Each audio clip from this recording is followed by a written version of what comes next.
사법고시 최연소 합격. 스톱워치는 제가 공부하는 시간을 측정할 수 있잖아요. 최고 기록은 16시간 몇 분 정도 한 것 같아요. 밥 먹고 잠자는 시간 외에는 다 깨있는 시간은 공부하자라고 항상 마음을 먹었어요.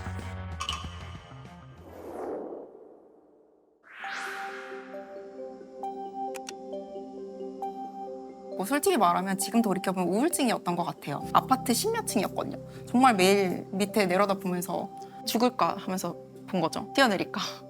너무 진짜 저는 죽어버리겠다는 생각을 많이 했었고.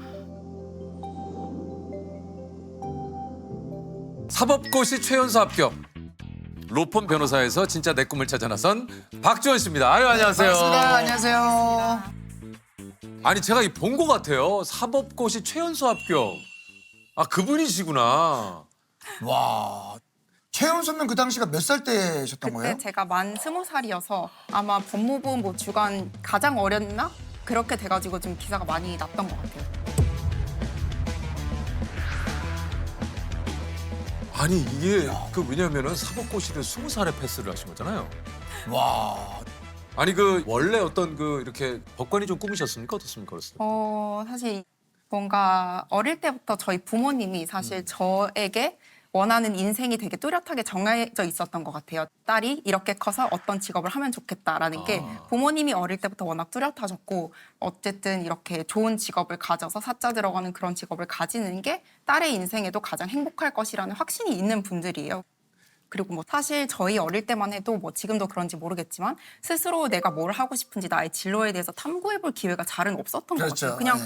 어릴 때부터 그렇게 많이 세뇌를 당하다 보니까 저도 그냥 그런 쪽으로 가야 되겠다라고 좀 막연하게 제가 그게 뭔가 세뇌가 됐던 것 같아요. 그러니까 이제 내가 아무래도 이제 그런 환경이 있다 보니 내 꿈이 무엇인지를 실제로 조금 내가 구상을 하고 그리기보다는 전혀 기회가 없었던 것 같아요. 그냥 부모님의 뜻에 따라 1학년 1학기 잠깐 즐기고 2학기부터 고시촌에 들어갔어요? 그냥 깨어있을 때 무조건 공부를 하셨다면서요? 네. 저는 일단은 진짜 올해는 못하겠다는 생각이 너무 많이 들더라고요. 그래서 진짜 하루라도 빨리 붙어야겠다 해서 보니까 최선을 다해서 빨리 붙을 수 있는 방법이 한 번에 1, 2차 시험을 동시에 그냥 한 해에 붙는 거거든요. 근데 그게 쉽지가 않은 게 1차 시험이 3과목이고 2차 시험이 그래요. 4과목을 더 봐야 되는데 그 1차, 2차 사이에 3개월밖에 안 되거든요. 네, 네. 그러니까 보통은 1차를 붙고 나서 4과목을 더 봐야 되니까 해당 연도에 2차를 붙는 건 좀 드문 일이고 그 다음에 제시로 해서 한 번에 붙는. 그러니까 그쵸. 1차를 한 번 보고 2차는 2번 봐서 붙는 게 보통 빨리 붙는 코스인데 그거를 애초에 노리려면 처음부터 남들은 3과목만 공부할 때 저는 7법을 다 공부를 미리미리 해놔야 되는 거예요. 그러려다 보니까 정말 시간이 없었고 정말 그냥 내가 할 수 있는 모든 가용한 시간은 공부만 하자 이런 마인드였던 것 같아요. 그냥 깨어 있을 때는 다 공부를 했어요. 내가 쓸 수 있는 모든 시간은 다 공부를 해서 하루라도 시험을 빨리 붙는데 썼다라고 보시면 될 것 같습니다. 그래서 저는 배속이 기본이었어요. 1배속으로 들으면 시간이 없으니까 기본 1.6배속 정도? 그냥 많이 우겨 넣어서 남들 할 공부보다 하루에 더 많이 했던 것 같아요. 빨리 붙어야 되니까. 어쨌든 제 공부 방식 자체가 사람이 기억력이 생각보다 정말 한계가 있어서 아무리 열심히 공부를 해도 진짜 3일 지나면 거의 기억이 많이 날아가잖아요.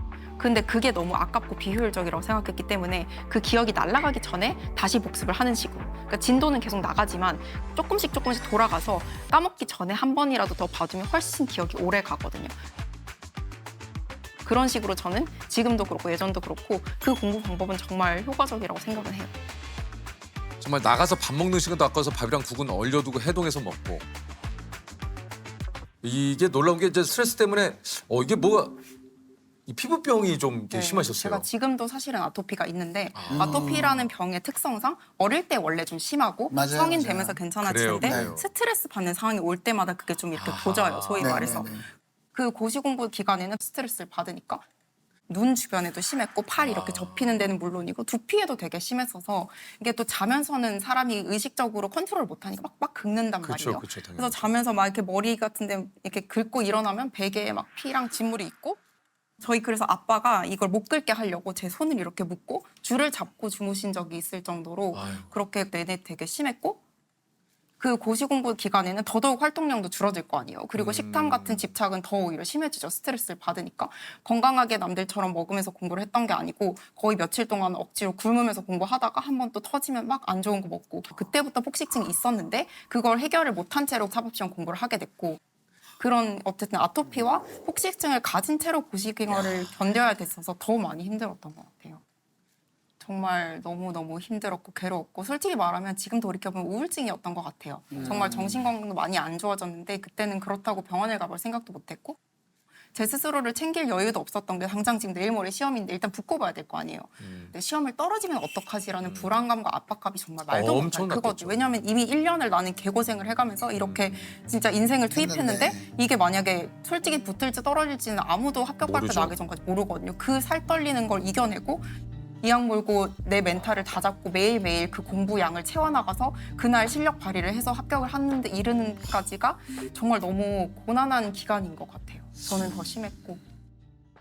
그래서 정말 매일매일 울고 제가 막판에 1차 시험 직전에는 할머니 댁이 되고 있었는데 약간 절간 들어가는 심정으로 그런 조용하게 나 혼자 있을 수 있는 곳을 찾아서 그 할머니 댁에 들어서 공부를 했는데 아파트 10몇 층이었거든요. 정말 매일 밑에 내려다보면서 어떻게 될까. 어쨌든 이렇게 해서 1년 4개월 만에 합격을 하셨어요. 야, 이게 그 당시 지원 씨가 이제 20살의 나이로 사법시험 최연소 합격과 더불어서 참 합격자 500명 중에 5등을 하셨대요. 이게 생동차 합격은 뭡니까? 생동차가 아까 말씀드렸듯이 그냥 한꺼번에. 한꺼번에 처음 공부해서 1년 4개월 만에 이야. 1분 1초가 안 가는 시간을 이제 견뎌서 겨우겨우 발표 날짜가 됐고 저는 그때 수업을 듣고 있었거든요. 대학교 복학을 했기 때문에 차마 내 손으로 합격 발표를 확인할 자신이 없어서 친구한테 합격자 발표를 확인하고 나한테 연락을 달라라고 얘기를 해놨어요. 갑자기 그 5시가 딱 됐는데 전화가 온 거예요. 지원아 너 됐어. 아직까지도 그게 너무 생생한데 처음에 그때부터 걷잡을 수 없이 눈물이 정말 얼마나 많이 났겠어. 쏟아져서 얼마나 정말 났겠어. 그냥 어렸던 오열을 시간들도 했거든요. 생각나고. 맞아요. 그래서 지금 돌이켜보면 그게 기쁨의 눈물도 물론 있었겠지만 그간 고생한 거에 대한 생각도 나고 또 안도감 더 이상 안 해도 된다. 너무 안도스러워서 그런 의미의 눈물이었던 것 같아요. 야, 사법연수원에서 변호사가 되셨습니다. 들어가 본 이곳은 좀 어떠셨습니까? 들어가기 전부터도 정말 빡세다라는 얘기를 많이 듣고 들어가는데 듣던 대로 빡세더라고요. 빡셌어요. 네네. 그렇죠. 일이 뭐. 일이 정말 많아서 또 일이 예측이 잘 안 돼요. 그날 내가 생각 계획했던 일이 있는데 또 사실 저희 변호사의 업무란 의뢰인에게 일이 터지면 그냥 그게 곧 저희의 일인 거잖아요. 급하고 형사 사건 이런 거일수록 더 그냥 전화 오면 바로 해야 되니까 그런 예측 가능성이 없는 것도 좀 힘들었고 갑자기 예를 들면 금요일 저녁에 전화가 와서 뭐 주말 내에 뭘 해달라고 한다거나 이런 일도 비일비재했던 것 같고요. 아, 근데 궁금하긴 합니다. 이렇게 나온 김에 또 얘기를 좀 해주시면 약간 뭐 다 좀 차이가 있겠습니다만 그 변호사 생활하실 때는 그 연봉이 한 어느 정도? 저희가 기밀 유지 그 좀 의무가 있기는 한데 그럼요. 저희는 월급이 입지라는 말이 있었을 정도로 그렇죠. 그러니까 이것저것 몰라서 다 월급으로 준비했어. 뭐 약간 이런 느낌. 처음에 너무 이런 복지 이런 복지. 오케이. 이것저것 몰라서 다 취향 안 타니까 취향 안 월급에. 타니까. 그렇죠. 그게 제일 알 수도 있죠. 그러니까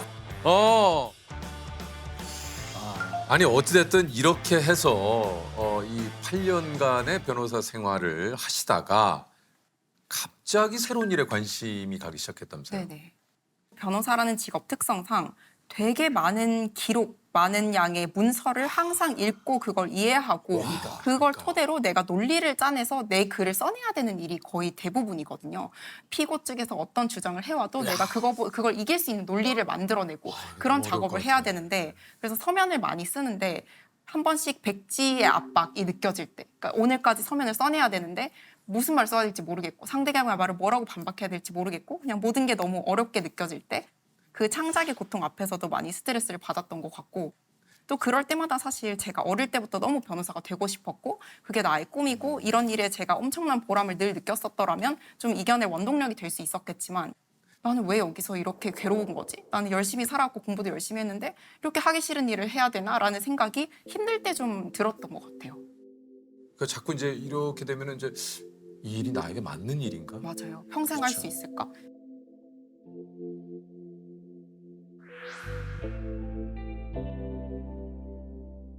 제가 사실 어릴 때부터 언어를 좋아했었어요. 그거는 저도 알고는 있었거든요. 네. 그렇다고 내가 언어를 좋아한다고 해서 이걸로 무슨 일을 할 수 있을지에 대해서는 알지도 못했고 고민해볼 기회도 없었거든요. 그런데 어떤 사건에서 통역사님을 끼고 일을 할 일이 처음으로 생겼습니다. 그분이랑 일을 하는데 일단 너무 잘하시고 너무 멋있고 너무 신기한 거예요. 왜냐하면 이렇게 긴 문장, 어려운 문장을 딱 한국어로 넣으면 영어로 탁 나오고 영어로 넣으면 한국어로 탁 나오고 그리고 또 업무 그 성격상으로도 통역사님은 탁 통역하고 집에 가시는 거예요. 너무 좋아 보이더라고요, 그게. 그래서 심지어 프리랜서시니까 통역하고 이제 집에 가시면 막 전화 드리면 아, 제가 지금 친구 집에 있다고 그러고 그래서 막 아기 목소리도 나오고 엄마인 분들도 많으시고 여러모로 너무 좋아 보이고 그거보다 더 근본적으로 나도 언어 좋아하고 영어도 나름 잘하는 해보고 편인데 싶다. 애초에 내가 저쪽 길로 갔으면 저분만큼은 아니더라도 나도 되게 즐겁게 재밌게 잘하지 않았을까라는 생각이 딱 드는 거예요. 그러니까 뭔가 처음으로 내가 끊임없이 지금까지 공부를 해왔지만 내가 하고 싶은 게 그리고 처음으로 뭔가 나타나는 내가 잘할 수 있겠다라는 생각이 드는 게 그거이지 생긴 거고. 않을까라는 게 처음으로 정말 느껴졌었어요. 어쨌든 이렇게 해서 결국은 아까 얘기했지만 이제 로펌에 사표를 내게 되시는 거죠.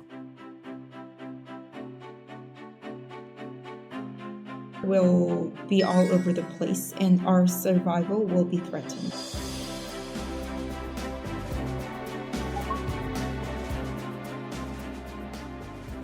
그래서 그 공부를 하면서 사실은 만만치 않았고 저희 아기도 정말 극상 난이도 아기였어요. 잠도 정말 밤에 10번씩 깨고 저는 낮에 수유도 했었고 아무튼 첫째도 이미 그때 20몇 개월이니까 제일 힘들 때여서 그 모든 고난 와중에서도 저는 이 공부는 재밌다라는 생각을 하면서 공부를 했었었고 이야. 사실 제가 그전까지도 여러 가지 공부를 해왔지만 항상 공부는 좀 수단이었었거든요. 서울대 가기 위한 수단, 좀 사법시험 목적이 합격하기 있는. 위한 수단, 네. 해야 되니까 하는 거였는데 저는 여공부 자체가 재밌는 거예요. 이런 말하면 진짜 이상하게 보시던데 저는 단어 외우는 게 재밌거든요.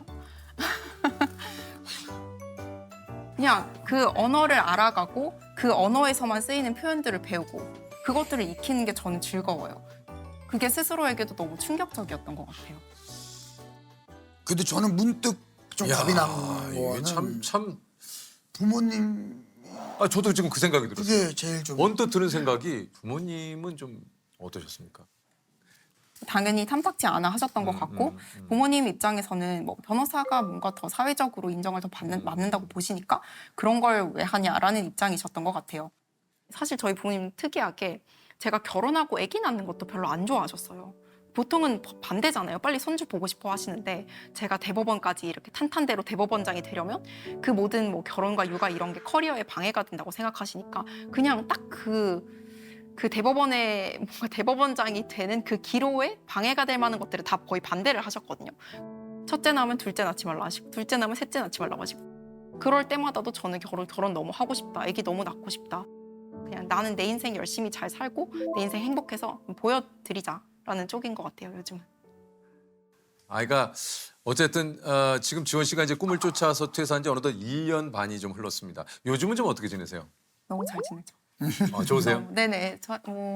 일단 내가 하고 싶은 공부하는 거고 물론 학교 생활이 생각보다 바쁘고 또 제가 뭐 육아도 하고 정말 눈코 뜰 새가 없지만 네. 기본적으로 제 삶을 산다는 느낌이 들어요. 너무 행복합니다.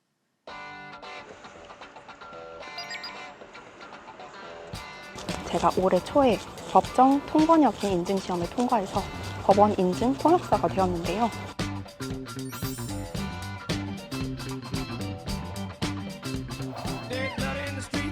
재판에서 통역을 도와드리라고 이렇게 법원에 왔습니다. 혹시 이런 상황에 있는 분들에게 해주고 싶은 얘기 있습니까? 일단은 제가 퇴사할 때 우려를 해주셨던 분들도 계셨는데 사실은 제 또래 분들은 대부분 많이 응원을 해주셨어요. 그러셨을 그리고 것 같아요. 너무 부럽다. 대학원생 되는 것도 부럽고 그렇게 원하는 걸 찾은 것도 너무 부럽다 이런 말도 많이 들어서 본인이 좋아하는 거에 행복한 거는 과거나 지금이나 동일하지만 예전보다 더 지금은 본인이 정말 좋아하는 걸 해도 성공할 가능성이 높은 시대인 것 같아요. 그래요. 요즘은 너무나 다양하고 길이 많이 열려 있으니까 도전을 본인의 상황상 괜찮기만 하면 저는 해보면 좋겠고 또 사회적으로도 사실 제가 지금 변호사인데 통역사를 한다니까 되게 많은 주목을 받고 있는 거잖아요. 근데 이게 더 이상 놀랍지 않은 분위기가 그래요. 되면 좋겠어요. 그냥 원하는 거 하고 싶은 거고 다양한 사람의 여러 가지 매력이 있는데 그게 더 인정되고 존중받는 그런 분위기가 되면 좋겠어요. 좋습니다. You kiss? Yes. 예, 좋습니다.